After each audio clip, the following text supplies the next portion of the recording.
नमस्कार दोस्तों, स्वागत है आपका हमारे YouTube चैनल फोकस पावर पे। तो आज हम लेकर आए हैं बीआरओ व्हीकल मैकेनिक की इम्पोर्टेंट क्वेश्चंस की सीरीज, जो कि हमने स्पेशल बैच शुरू करा है, यस बैच। तो उसकी क्लास है 20। तो इससे पहले हम 19 क्लास अपलोड कर चुके हैं। और ये जो वीडियो है आपके बीआरओ व्हीकल मैकेनिक के एग्जाम के अलावा railway LP technician, ITBP motor mechanic vehicle और आईटीआई से अगर आप आईटीआई कर रहे हैं मोटर मैकेनिक व्हीकल से और डीजल मैकेनिक से, तो काफ़ी इंपॉर्टेंट होने वाली है आपके लिए ये क्लास। तो शुरू करते हैं आज की वीडियो। उससे पहले अगर आपने यूट्यूब चैनल सब्सक्राइब नहीं किया है तो यूट्यूब पे फोकस पावर ऑफिशियल सर्च मारेंगे तो आपको चैनल मिल जाएगा। और इससे पहले की जो क्लासेस है उसकी अलग से प्लेलिस्ट बना दी गई हैं, उस प्लेलिस्ट को देखेंगे तो आपको सीरियल वाइज सभी क्लासेस देखने को मिल जाएगी। तो शुरू करते हैं पहले प्रश्न से। तो पहला प्रश्न, where is the clutch mounted on the engine. तो क्लच को इंजन में कहाँ फिट किया जाता है? तो कहाँ फिट किया जाता है? ऑप्शन है इंजन में, फ्लाईव्हील में, कैम शाफ्ट में या फिर क्रैंक शाफ्ट में। तो चार ऑप्शन है कहाँ पे फिट किया जाता है क्लच प्लेट को। तो राइट आंसर जो होगा वो होगा फ्लाईव्हील। ऑप्शन नंबर बी इसका राइट आंसर होगा। नेक्स्ट है, what is the purpose of the clutch in a vehicle. तो वाहन में क्लच का उद्देश्य क्या है? तो क्या उद्देश्य होता है क्लच का, क्या पर्पज होता है? तो ऑप्शन है to control the speed of the vehicle. तो वाहन की गति को नियंत्रित करने का काम करता है। नेक्स्ट ऑप्शन है to transfer power from the engine to the transmission. तो इंजन से ट्रांसमिशन में ऊर्जा को संचरित करने का काम करता है। अगला है टू इम्प्रूव फ्यूल एफिशिएंसी। तो ईंधन की एफिशिएंसी को बढ़ाता है। अगला है टू रिड्यूस इंजन नॉइस। तो इंजन की आवाज को कम करता है। तो क्या उद्देश्य होता है क्लच का? ऑप्शन चार ऑप्शन है। आपको अगर समय लग रहा है तो वीडियो को पॉज करके भी आप आंसर कर सकते हैं, कमेंट कर सकते हैं अपना आंसर। राइट आंसर जो होगा वो होगा option number B, to transfer power from the engine to the transmission. तो क्लच का काम क्या है? तो जो इंजन की पावर है उसको ट्रांसमिट करना किसमें? ट्रांसमिशन सिस्टम में। नेक्स्ट है, which type of clutch is commonly used in most vehicle. तो अधिकांश वाहनों में कौन सा प्रकार का क्लच सामान्यतः प्रयोग किया जाता है? तो चार ऑप्शन है, centrifugal clutch, dog clutch, friction clutch जिसको हम घर्षण क्लच भी कहते हैं, या फिर हाइड्रोलिक क्लच। तो चार ऑप्शन है, कौन सा अधिकांश यूज किया जाता है, मोस्ट कॉमनली कौन सा क्लच यूज किया जाता है? तो राइट आंसर जो होगा इसका वो होगा option number C, friction clutch का अधिकांश यूज किया जाता है, ज्यादातर प्रयोग किया जाता है। Option number C right answer होगा। नेक्स्ट है, what is the function of the clutch pedal in a vehicle. तो वाहन में क्लच पेडल का क्या कार्य होता है? तो इंगेज करने का काम होता है क्लच को, या डिसंगेज करने का काम होता है क्लच का, या फिर गियर बदलने के काम करता है, या थ्रोटल को कंट्रोल करने का काम करता है। तो जो क्लच पेडल का काम है वो क्या है? डिसंगेज करता है क्लच को। तो जब भी हम क्लच दबाते हैं तो क्या होता है, जो इंजन की पावर है वो ट्रांसमिशन में नहीं जाती। तो किस वजह से नहीं जाती? क्योंकि क्लच डिसंगेज हो जाता है क्लच पेडल को दबाते ही। तो राइट आंसर है इसका ऑप्शन नंबर बी। नेक्स्ट है, what is the main component of a clutch assembly. तो जो क्लच असेंबली है, क्लच असेंबली का मुख्य घटक क्या होता है? तो ऑप्शन है, क्लच डिस्क होती है, प्रेशर प्लेट होती है, रिलीज बेरिंग होते हैं, या फिर क्लच हाउसिंग होती है। चार ऑप्शन है, कमेंट कर सकते हैं अपना आंसर। राइट आंसर होगा इसका option number D, clutch housing. तो क्लच डिस्क। तो क्या होता है क्लच असेंबली में जो मुख्य घटक होता है वो होता है clutch disc. Option number A इसका राइट आंसर होगा। नेक्स्ट है, which of the following is responsible for a transmitting power from the engine to the transmission. तो निम्नलिखित में से कौन सा इंजन से ट्रांसमिशन तक ऊर्जा को संचरित करने का जिम्मेदार है? तो संचरित करने का जिम्मेदार कौन है? क्लच फॉर्क है, रिलीज बेरिंग है, प्रेशर प्लेट है, या फिर फ्लाईव्हील है।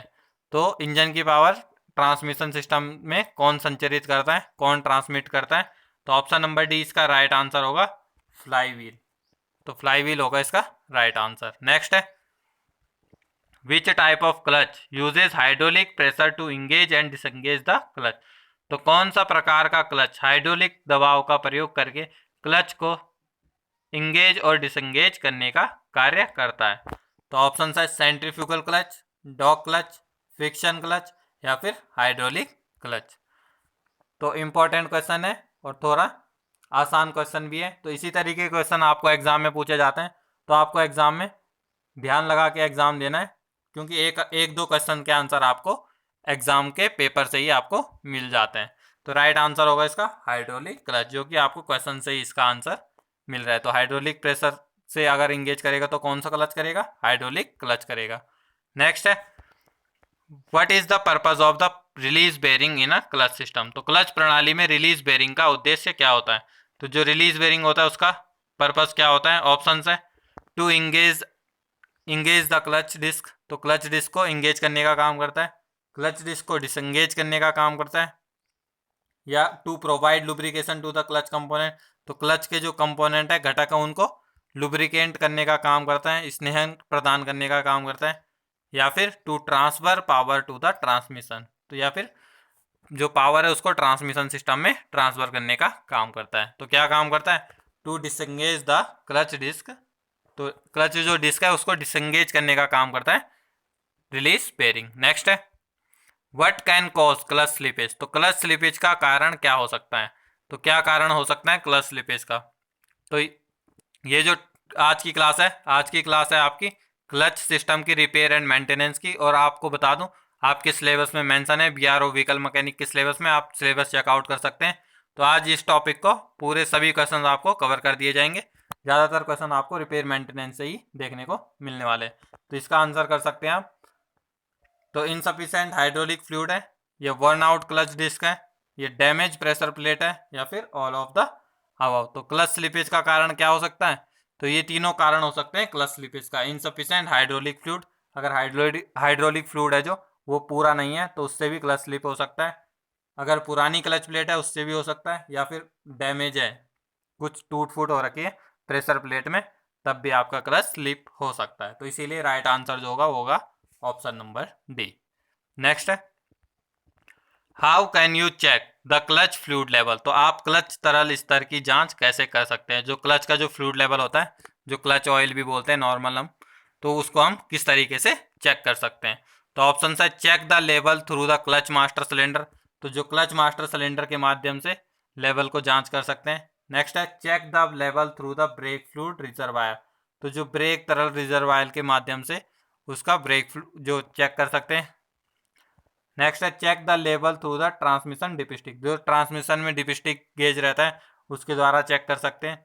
या फिर clutch fluid level can not be check, यानी कि जो क्लच का जो फ्लूइड लेवल होता है उसको हम चेक नहीं कर सकते। तो क्या होगा राइट आंसर, कमेंट कर सकते हैं। अगर आपको समय लग रहा है अटेम्प्ट करने में क्वेश्चन तो वीडियो को पॉज कर सकते हैं। तो राइट आंसर जो होगा option number A, check the level through the clutch master cylinder. तो ऑप्शन नंबर ए इसका राइट आंसर होगा, क्लच मास्टर सिलेंडर के माध्यम से जो फ्लूइड लेवल है उसकी जांच कर सकते हैं। नेक्स्ट है how often should the clutch fluid be replaced, तो क्लच तरल को कितनी बार बदलना चाहिए, यानी कि कितने कितने समय के बाद या कितने गाड़ी किलोमीटर चलने के बाद बदलना चाहिए। तो ऑप्शन है every 10,000 miles, every 20,000 miles, every 30,000 mile, या फिर S recommended in the vehicle's owner manual, तो जो वाहन में ओनर मैनुअल दी जाती है उसमें जो लिखा है उसके अनुसार आपको क्लच का फ्लूइड लेवल बदलना चाहिए। तो राइट आंसर जो होगा वो होगा S recommended in the vehicle's owner manual. तो ज़्यादातर इस तरीके का जो ऑप्शंस होता है उसमें ज़्यादातर आपके आंसर यही रिकमेंडेड वाला ही होता है। तो इसीलिए अगर आप एग्जाम में क्वेश्चन कर रहे हैं, अगर आपको बिल्कुल कोई आइडिया नहीं है क्वेश्चन के आंसर का, तो आप इस तरीके के ऑप्शन के साथ जा सकते हैं, S recommended in the vehicle's owner manual. Next चलते हैं अगले प्रश्न पे। What is the function of the clutch pressure plate, तो क्लच दबाव प्लेट का क्या कार्य होता है। तो क्या होता है क्लच प्रेशर प्लेट का कार्य ऑप्शन है to engage the clutch disc with flywheel, तो क्लच डिस्क को फ्लाईव्हील के साथ इंगेज करता है। नेक्स्ट है क्लच डिस्क को फ्लाईव्हील के साथ डिसंगेज करता है, या फिर लुब्रिकेशन प्रोवाइड करता है क्लच असेंबली को, या to adjust the clutch pedal height, या फिर क्लच की पेडल की हाइट को एडजस्ट करता है। तो क्या काम करता है क्लच प्रेशर प्लेट। तो राइट आंसर होगा option number A, to engage the clutch disc with the flywheel, तो फ्लाईव्हील के साथ क्लच को इंगेज करने का काम करता है। नेक्स्ट है what are the common signs of a worn out clutch, तो पुराने हो चुके क्लच के सामान्य संकेत क्या होते हैं। तो आपको किस तरीके से पता चलेगा, जो कॉमन साइन है कि आपको पता चल जाएगा कि क्लच प्लेट घिस चुका है या पुराना हो चुका है। तो ऑप्शंस है difficulty in shifting gear, gear बदलने में कठिनाई होगी, क्लच स्लिप होगा, या फिर burning smell from the clutch, तो क्लच से जलने की गंध आएगी, या ऑल ऑफ द अबव। तो क्या हो सकता है इसका राइट आंसर? तो राइट आंसर होगा इसका option number D, right answer होगा, क्योंकि ये तीनों ऑप्शन से आपको जो कॉमन साइन है वो आपको पता चल सकता है कि क्लच घिस चुका है। नेक्स्ट है, what should be checked if the clutch pedal feels spongy और सॉफ्ट। यदि क्लच पैडल मुलायम या नरम महसूस होता है तो क्या जांचना चाहिए? तो क्या जांचेंगे जब आपका क्लच पैडल स्पंजी और सॉफ्ट हो जाता है? तो क्लच का मास्टर सिलेंडर जांचना चाहिए, क्लच का फ्लूइड लेवल जांचना चाहिए, क्लच का रिलीज बेरिंग जांचना चाहिए, या फिर ऑल ऑफ द अबव। सभी ऑप्शन इसके सही है। तो क्या होगा, जब भी आपका क्लच पेडल स्पंजी हो जाता है तो आपको क्या ये सभी चीज़ें जांचनी चाहिए। तो क्लच मास्टर सिलेंडर भी जानना चाहिए, क्लच का फ्लूइड लेवल भी जांचना चाहिए, क्लच का रिलीज बेरिंग भी जांचना चाहिए। तो इसी वजह से इसका आंसर जो होगा वो होगा option number D, right answer होगा। तो इस तरीके का आंसर इस वीडियो में मैंने ज़्यादातर रखे हैं, क्योंकि आपको उसमें ज़्यादा से ज़्यादा फॉल्ट के बारे में पता चल जाएगा, किस किस कारण से आपको ये फॉल्ट की सामना करना पड़ सकता है। जैसे क्लच पैडल स्पंजी हो रहा है तो क्या क्या कारण हो सकते हैं, तो यहाँ पे आपको पता चल गया कि 3 कारण हो सकते हैं। नेक्स्ट है, how can you identify a faulty clutch release bearing. तो क्लच रिलीज बेरिंग में दोष होने का पता कैसे लगा सकते हैं? तो अब क्लच का जो रिलीज बेरिंग है वो खराब हो चुका है, वो हम किसके द्वारा जांच सकते हैं? तो ऑप्शन है, loud grinding noise when engaging और डिसंगेजिंग द क्लच। तो जब क्लच को हम दबाते हैं या छोड़ते हैं, यानी इंगेज और डिसंगेज होता है क्लच, उस समय बहुत तेज आवाज़ आती है घिसने की। नेक्स्ट है, difficulty in shifting gear smoothly. तो जब भी हम गियर शिफ्ट करते हैं तो आसानी से गियर शिफ्ट नहीं होता है। थर्ड ऑप्शन है, वाइब्रेशन और pulsation in the clutch pedal. तो क्लच पेडल में वाइब्रेशन होती है जब भी हम क्लच पेडल दबाते हैं या हल्का प्रेस करके रखते हैं। तो ये सब, या फिर ऑल ऑफ द अबव। तो क्या हो सकता है इसका क्लच रिलीज बेरिंग का दोष? तो राइट आंसर होगा इसका ऑल ऑफ द अबव। जब क्लच बेरिंग खराब हो जाएगा तो उसका ये सामान्य तीनों कारण होते हैं। नेक्स्ट चलते हैं, purpose of adjusting the clutch pedal free play. तो जो क्लच पेडल की फ्री प्ले होती है उसको समायोजित करने का उद्देश्य क्या होता है? तो एडजस्ट करने का क्या उद्देश्य होता है? ऑप्शंस है, to ensure proper engagement and disengagement of the clutch. तो क्लच का सही ढंग से इंगेजमेंट और डिसंगेजमेंट करने के लिए, सुनिश्चित करने के लिए क्लच की एडजस्टमेंट की जाती है फ्री प्ले की। नेक्स्ट है, to increase the clutch pedal height. तो क्लच पेडल की हाइट को बढ़ाने के लिए की जाती है फ्री पेडल पे। नेक्स्ट है, टू रिड्यूस क्लच स्लीपेज। तो क्लच की जो स्लीपेज है उसको कम करने के लिए फ्री पेडल प्ले को एडजस्ट किया जाता है, या फिर टू इम्प्रूव फ्यूल एफिशिएंसी, ईंधन की क्षमता को सुधारने के लिए की जाती हैं। तो राइट आंसर जो होगा, जो फ्री प्ले एडजस्टमेंट होती है वो किस लिए की जाती है? ताकि क्लच है जो वो प्रॉपर इंगेज और डिसंगेज हो। तो ऑप्शन नंबर ए इसका राइट आंसर होगा, to ensure proper engagement and disengagement of the clutch. तो ऑप्शन नंबर ए इसका राइट आंसर होगा। नेक्स्ट चलते हैं, how can you determine if the clutch disc is worn out. तो कैसे निर्धारित करें कि क्लच डिस्क पुरानी हो चुकी है? पता कर सकते हैं, पर ऑप्शन आपको डिफरेंट देखने को मिलेगा। तो visual inspection for worn out friction material, यानी कि हम देख के पता कर सकते हैं कि, विजुअल इंस्पेक्शन मतलब देख के बता सकते हैं कि क्या जो फ्रिक्शन प्लेट है, क्लच प्लेट है, वो घिस चुकी है या नहीं घिस चुकी है। अगला ऑप्शन है, measuring the thickness of the clutch disc. तो जो क्लच डिस्क है उसकी मोटाई को हम माप सकते हैं। या फिर चेकिंग ऑफ क्रैक्स और damage on the clutch disc. तो जो क्लच डिस्क है उसमें अगर कोई क्षति पहुंच रखी है या दरार आ चुकी है तो उसको चेक करके भी हम बता सकते हैं कि क्लच डिस्क पुरानी हो चुकी है, ख़राब हो चुकी है, या फिर ऑल ऑफ द अबव। तो राइट आंसर जो होगा वो तीनों ही सही ऑप्शन है, ए बी सी तीनों ऑप्शन सही है, तो इसलिए राइट आंसर होगा ऑल ऑफ द अबव। तो आपको ये ध्यान रखना जरूरी है, आप ये नहीं कि डी ऑप्शन आपको याद रखना है। तो आपको जो याद रखना है इस तरीके के क्वेश्चन में, ये सभी ऑप्शन आपको याद रखने की क्या क्या कारण हो सकते हैं किस चीज़ के फॉल्ट के लिए। नेक्स्ट चलते हैं, what is the purpose of the clutch fork in a manual transmission. तो मैनुअल ट्रांसमिशन की बात कर रहे हो, तो मैनुअल ट्रांसमिशन में क्लच फॉर्क का क्या उद्देश्य होता है? तो क्या होता है क्लच फॉर्क का उद्देश्य, देख लेते हैं। ऑप्शन क्या है, टू इंगेज और डिसंगेज द क्लच। नेक्स्ट है, to transfer power from the engine to the transmission. तो जो इंजन की पावर है उसको ट्रांसफर करता है ट्रांसमिशन सिस्टम में।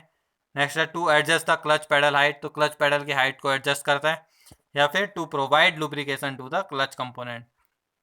तो जो क्लच के कंपोनेंट है उसको लुब्रिकेशन यानी स्नेहक प्रदान करने का काम करता है। तो 4 ऑप्शन है, आंसर कर सकते हैं।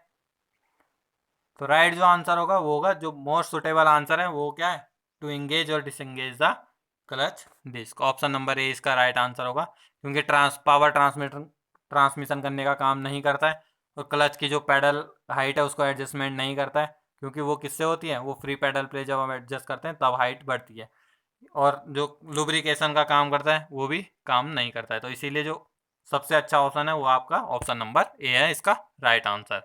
नेक्स्ट है, what can cause a clutch to become hard to press. तो क्लच को दबाने में कठिनाई का कारण क्या हो सकता है। तो क्या हो सकता है, क्लच को दबाने में जब कठिनाई हो रही है तो क्या कारण हो सकता है, क्या दिक्कत हो सकती है।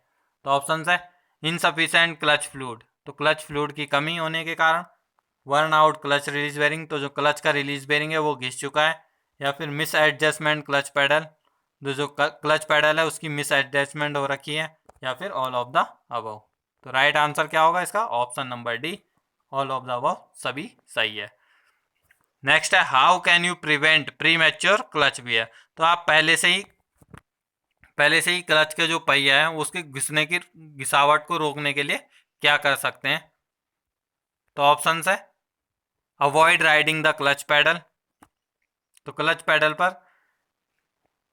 जो पैर होता है उसको रख के आपको नहीं चलाना चाहिए, मेनली यही कहना चाह रहा है। तो हिंदी है, हिंदी में थोड़ा सा मिस्टेक हुआ है।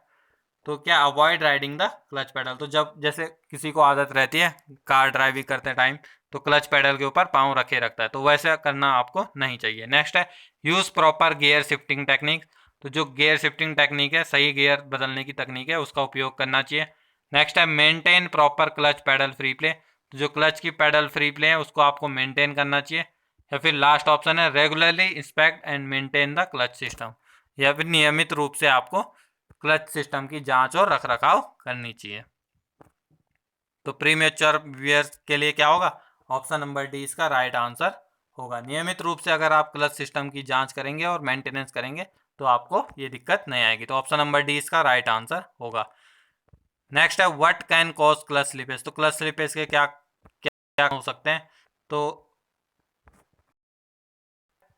वर्न आउट क्लच डिस्क, तो ये भी कारण हो सकता है, पुरानी डिस्क के कारण भी स्लिपेज होता है, क्लच पैडल की फ्री प्ले के कारण भी स्लिप होता है, या फिर प्रदूषित क्लच फेसिंग, जो क्लच फेसिंग है उसमें कुछ कचरा चले गया है, या फिर ज़्यादा जो लेदर है उसका घिस गया, तो उसके कारण भी क्लच स्लिपेज हो सकता है। तो इसीलिए ऑल ऑफ द अबव इसका राइट आंसर होगा। नेक्स्ट है, how often should the clutch fluid be replace, तो क्लच तरल को कितने समय अंतराल से बदला जाना चाहिए।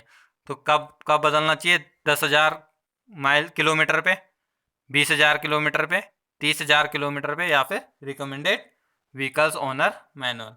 तो क्या होगा, राइट आंसर जो होगा इसका ऑप्शन नंबर ए ही होगा, as recommended in the vehicle's owner manual. तो आपने इससे पहले क्वेश्चन देखा होगा, उसके जो ऑप्शन थे वो माइल्स में थे और थोड़ा क्वेश्चन की लैंग्वेज डिफरेंट थी। तो इस तरीके से भी आपको सेम क्वेश्चन 2 बार पूछ सकता है। तो इसमें जैसे आपको किलोमीटर में दिया गया है और पहले वाले क्वेश्चन में माइल्स में दिया गया था, तो इस तरीके से भी आपके पास सेम क्वेश्चन आ सकते हैं। तो इसलिए आपको एग्जाम में बिल्कुल अलर्ट रहना है कि आपको एक आधे क्वेश्चन के आंसर वहीं से ही पेपर से ही उठाने हैं। नेक्स्ट है, what is the purpose of the clutch pilot bearing, तो क्लच पायलट बेरिंग का क्या उद्देश्य है। तो क्लच पायलट बेरिंग का जो उद्देश्य होता है, to support the transmission input shaft, तो ट्रांसमिशन इनपुट शाफ्ट का सपोर्ट करता है। नेक्स्ट है, to reduce friction between the clutch disc and flywheel, तो फ्लाईव्हील और क्लच डिस्क के बीच में घिसावट को कम करता है, घर्षण को कम करता है। नेक्स्ट है, to allow smooth rotation of the disc clutch disc, तो क्लच डिस्क की स्मूथ रोटेशन परिक्रमा को संभव बनाने का काम करता है। या फिर to facilitate proper alignment of the clutch disc during engagement, तो जब इंगेज होता है क्लच उस समय प्रॉपर अलाइनमेंट रहे क्लच की, वो सुनिश्चित करता है। तो क्या काम करता है, क्लच पायलट बेरिंग। तो राइट आंसर होगा इसका option number D, to facilitate proper alignment of the disc, तो डिस्क की प्रॉपर अलाइनमेंट को फैसिलिटेट करने का। Next question, what is the function of the clutch pressure plate, तो क्लच प्रेशर प्लेट का क्या कार्य होता है। तो ये क्वेश्चन है, तो क्या करता है, to provide friction surface from the clutch disc, तो क्लच डिस्क के लिए एक घर्षण सतह प्रदान करने का काम करता है। नेक्स्ट है what is the purpose of clutch master cylinder.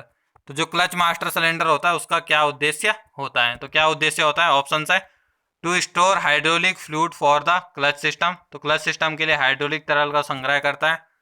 To apply pressure to the clutch sleeve cylinder, तो क्लच के जो स्लीव सिलेंडर होता है उसमें प्रेशर लगाता है। नेक्स्ट है to convert mechanical force into hydraulic pressure, तो मैकेनिकल बल को हाइड्रोलिक प्रेशर में परिवर्तित करता है। या फिर to control the engagement and disengagement of the clutch, तो क्लच के इंगेजमेंट और डिसएंगेजमेंट को कंट्रोल करने का काम करता है। तो क्या काम करता है क्लच मास्टर सिलेंडर, तो ऑप्शन नंबर डी इसका राइट आंसर होगा, कंट्रोल करता है एंगेजमेंट और डिसएंगेजमेंट को क्लच के।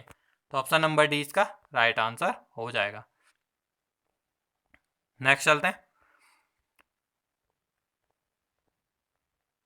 What is the recommended interval for clutch cable adjustment, तो क्लच केबल के समायोजन के लिए अनुशासित अंतराल क्या है। तो क्या जो क्लच की केबल होती है उसको भी एडजस्ट करना होता है, तो कितने किलोमीटर के बाद आप एडजस्ट कर सकते हैं, तो ऑप्शन है 10,000 किलोमीटर, 20,000 किलोमीटर, 30,000 किलोमीटर, या फिर as recommended in the vehicle's owner manual, तो वाहन के मालिक के जो मैनुअल है उसके द्वारा आप एडजस्ट कर सकते हैं। तो राइट आंसर होगा option number D, as recommended in the vehicle's owner manual. तो ये किस लिए इस तरीके के क्वेश्चन में ये आंसर ही क्यों होता है, क्योंकि जो हर कंपनी होती है, जो भी मैन्युफैक्चरर होता है उसका अलग अलग क्वालिटी का मटेरियल यूज़ होता है, तो उसके अनुसार आपको क्या अलग अलग आपको देखने को मिल सकता है। तो इसीलिए इस तरीके के क्वेश्चन में ज़्यादातर आपको इस तरीके के आंसर देखने को मिलेंगे। नेक्स्ट चलते हैं, what can cause clutch cheddar and और जजर, तो क्या कारण हो सकता है, वर्न आउट क्लच डिस्क, या फिर कंटेनमेंट क्लच फेसिंग, प्रदूषित क्लच फेसिंग, या इनकरेक्ट क्लच पेडल एडजस्टमेंट, गलत क्लच पेडल समायोजन है, या फिर ऑल ऑफ द अबव है, उपरोक्त में सभी। तो राइट आंसर है इसका ऑप्शन नंबर डी, उपरोक्त सभी इसका राइट आंसर होगा। नेक्स्ट है how can you identify a worn out clutch disc, तो क्लच डिस्क घिस चुकी है उसकी पहचान किस तरीके से करेंगे, तो इन तीनों तरीके से आप कर सकते हैं। तो इसीलिए राइट आंसर होगा option number D, clutch slip करता है एक्सेलरेशन के दौरान, जब आप पैडल दबाते हैं एक्सेलेटर पैडल तो उस टाइम स्लिप करता है, या जब गियर शिफ्ट करते हैं तब भी स्लिप करता है, या फिर स्मेल आती है उसमें से क्लच में से, तो ये सभी कारण होंगे। तो इसीलिए ऑप्शन नंबर डी इसका राइट आंसर हो जाएगा। अगला क्वेश्चन है how can you check the clutch cable for proper tension, तो सही टेंशन के लिए क्लच केबल की जांच कैसे कर सकते हैं, तो कैसे कर सकते हैं, check the amount of free play in the clutch pedal, तो क्लच पेडल में फ्री प्ले की मात्रा को जांच करेंगे। नेक्स्ट है ensure that there is no excessive slack in the cable, तो सुनिश्चित करेंगे कि केबल में अत्यधिक ढीलापन नहीं है। या फिर observe the smoothness of clutch engagement and disengagement, तो क्लच की जो इंगेजमेंट हो रही है और डिसएंगेजमेंट हो रही है उसको ऑब्जर्व करेंगे। या फिर ऑल ऑफ द अबव, तो ये तीनों ऑप्शन आपके सही हैं, तो जितने भी ऊपर के ऑप्शन है वो सही है। तो राइट आंसर जो होगा तो वो होगा ऑप्शन नंबर ए, तो जो क्लच पेडल एडजस्टमेंट करेंगे आप, वो क्लच केबल एडजस्टमेंट करेंगे तो उससे पहले आपको ये तीनों चीज़ करनी होती है। तो इसीलिए इसका ऑप्शन नंबर डी इसका राइट आंसर होगा। नेक्स्ट है what could be the cause of slipping clutch, तो क्लच स्लिपिंग का क्या कारण हो सकता है, तो ये क्वेश्चन 2-3 बार रिपीट हो चुका है पीडीएफ में, तो ऑप्शन नंबर डी इसका राइट आंसर होगा। नेक्स्ट चलते हैं what is the purpose of the clutch pilot bearing, तो क्लच पायलट बेरिंग का क्या उद्देश्य होता है, तो क्लच पायलट बेरिंग का उद्देश्य क्या होता है, to maintain alignment between the clutch disc and flywheel, तो जो क्लच पायलट बेरिंग होता है उसका काम क्या है, क्लच डिस्क और फ्लाईव्हील के बीच में अलाइनमेंट को मेंटेन करने का काम होता है। नेक्स्ट है what are the sign of the worn out clutch release bearing, तो पुराने क्लच बेरिंग के क्या संकेत हो सकते हैं घिसने के, तो सेम क्वेश्चन है डिफरेंट ऑप्शन के साथ। नेक्स्ट है अनयूजुअल नॉइज व्हेन इंगेजिंग और डिसएंगेजिंग द क्लच।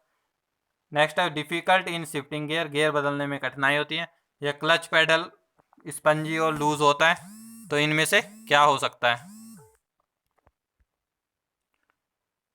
तो क्या होता है, राइट आंसर होगा option number D, all of the above. Next है how can you diagnose a faulty clutch master cylinder, तो एक खराब क्लच मास्टर सिलेंडर को आप किस तरीके से पता लगा सकते हैं, तो किस तरीके से आप पता कर सकते हैं, check the fluid leakage around the clutch master cylinder, तो क्लच का जो मास्टर सिलेंडर है उसके आसपास फ्लूइड के रिसाव को जांच करेंगे। नेक्स्ट है inspect the clutch pedal for sponginess और रिड्यूस रेसिस्टेंस।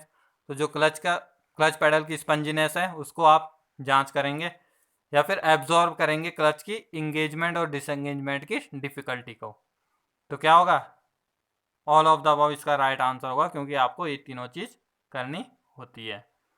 किस चीज में, क्लच के जो मास्टर सिलेंडर है उसको डायग्नोस करने के, उसके फॉल्ट को डायग्नोस करने के लिए। नेक्स्ट चलते हैं।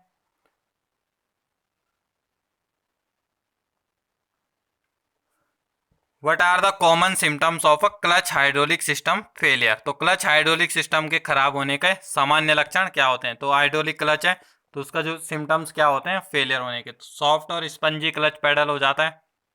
नेक्स्ट है गियर शिफ्ट करने में डिफिकल्टी हो जाती है, या क्लच फ्लूइड का लीक हो जाता है, जो क्लच फ्लूइड होता है वो लीक हो जाता है। तो किस कारण से क्या हाइड्रोलिक सिस्टम खराब हो जाता है, या कॉमन सिम्टम्स क्या होते हैं। तो क्या ये तीनों सिस्टम जो सिम्टम्स है ये कॉमन होते हैं, तो इसीलिए all of the above right answer होगा। नेक्स्ट क्वेश्चन है how can you determine if the clutch disc is worn out. तो क्वेश्चन काफी रिपीट हुए हैं आज, थोड़ा पीडीएफ बनाते time. What are the potential cause of a noisy clutch. तो क्लच में शोर के पोटेंशियल कारण क्या हो सकता है। तो क्या हो सकता है, worn out clutch release bearing. तो जो क्लच का रिलीज बेरिंग है अगर वो घिस चुका है तो उसके कारण क्या एक नॉइज आ सकती है, तो ये इसका राइट आंसर होगा। नेक्स्ट है how can you check the clutch fluid level. तो काफी इंपॉर्टेंट क्वेश्चन है। तो क्लच का जो फ्लूइड लेवल है उसको आप किस तरीके से चेक कर सकते हैं। तो ऑप्शन है locate the clutch fluid reservoir and check the fluid level against the marking on the reservoir. तो क्लच का जो रिजर्वायर होता है उस पर आप लोकेट कर सकते हैं उसके लेवल को, जिससे कि आपको पता चल जाएगा कि कितना लेवल पे फ्लूइड चल रहा है। नेक्स्ट है remove the cap of the clutch fluid reservoir and visually inspect the fluid level. तो जो रिजर्वायर है उसकी जो कैप होगी उसको हटा के आप देख सकते हैं। नेक्स्ट है use a dipstick of a fluid level gauge to measure the clutch fluid level. यानी कि तरल स्तर की माप लेने के लिए डिपिस्टिक या तरल स्तर गेज का उपयोग कर सकते हैं। तो किस तरीके से आप प्रयोग कर सकते हैं। तो ऑल ऑफ द इन तीनों में से किसी भी तरीके से आप क्लच का जो फ्लूइड लेवल है वो आप चेक कर सकते हैं। तो ऑप्शन नंबर डी इसका राइट आंसर होगा। नेक्स्ट है what should you do if you notice clutch slippage while driving. तो ड्राइविंग के दौरान क्लच स्लिपेज का पता चलता है तो आप क्या करेंगे। तो आप गाड़ी चला रहे हैं तो आपको लग रहा है कि क्लच स्लिप हो रहा है, तो आप उस समय क्या करेंगे। ऑप्शन है check the clutch fluid level and top it up if necessary. यानी कि क्लच का जो फ्लूइड लेवल है उसको चेक करेंगे, अगर जरूरत है तो उसको टॉप अप करेंगे, यानी कि पूरा भरेंगे जो उसका मैक्सिमम लेवल होता है। नेक्स्ट है inspect the clutch pedal for proper adjustment and free play. तो सही समायोजन और प्रॉपर एडजस्टमेंट फ्री प्ले के लिए आप उसको चेक करेंगे। थर्ड ऑप्शन है take the vehicle to the professional mechanic for further inspection and repair. तो वाहन को आगे की जांच और मरम्मत के लिए एक पेशावर मैकेनिक के पास ले जाएंगे। या फिर option number D all of the above. तो राइट आंसर भी यही होगा, ऑल ऑफ द अबव। आपको सबसे पहले फ्लूइड चेक करना होगा क्लच का फ्लूइड, अगर वो कम है तो आप उसको टॉप अप कर सकते हैं। फिर आपको फ्री पैडल एडजस्टमेंट और केबल की एडजस्टमेंट भी चेक करनी होगी, और अगर उसके बाद भी अगर आपका क्लच स्लिप हो रहा है तो आपको क्या मैकेनिक के पास आपको लेके जाना होगा, प्रोफेशनल मैकेनिक के पास। तो इसीलिए इसका ऑप्शन नंबर डी इसका राइट आंसर हो जाएगा। नेक्स्ट चलते हैं। तो ये थे आज के क्वेश्चन। आई होप आपको वीडियो अच्छी लगी होगी। वीडियो अच्छी लगी हो तो वीडियो को लाइक करें, शेयर करें, चैनल को सब्सक्राइब करें। अगर आप अभी तक हमारे टेलीग्राम ग्रुप से नहीं जुड़े हैं तो टेलीग्राम चैनल से जुड़ने के लिए आपको @focus power यूट्यूब सर्च करना है टेलीग्राम पे, तो आपको चैनल मिल जाएगा, वो चैनल आप ज्वाइन कर सकते हैं। वहाँ पे आपको इस क्लास की PDF भी आपको प्रोवाइड कर दी जाएगी। नेक्स्ट है अलग से BRO व्हीकल मैकेनिक का ग्रुप बनाया है जिसमें आपको डेली क्विजेस भी होते हैं, और आपको कोई भी क्वेरी रहती है तो वो आप यहाँ पे पूछ सकते हैं। तो @BRO व्हीकल मैकेनिक सर्च मारेंगे तो आपको मिल जाएगा चैनल। तो आज के लिए इतना ही। चैनल को सब्सक्राइब करना बिल्कुल ना भूलें, क्योंकि आपके एग्जाम के लिए काफ़ी हेल्पफुल होने वाला है ये चैनल। तो आज के लिए इतना ही, धन्यवाद, जय हिंद।